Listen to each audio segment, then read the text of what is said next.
tu hin nang le ke kitchen Upaolen Kom in a bol thingkang phaya in chu chan pura om hi in color hata ka chiwin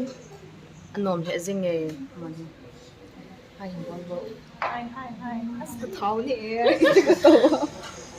jo pha le nehthei kan ne naw zong kan be sa do he Yo zong tu chung lung tan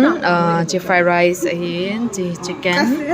chili soup chicken soup chili pork ribs wow bo sa du ho bang chun du nan te ke bang chu ka du be dai te ni zong a ki gong han tan ni pan the wei tai Let's get started.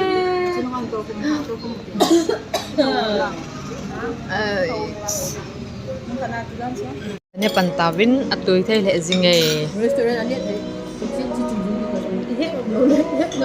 la hi amun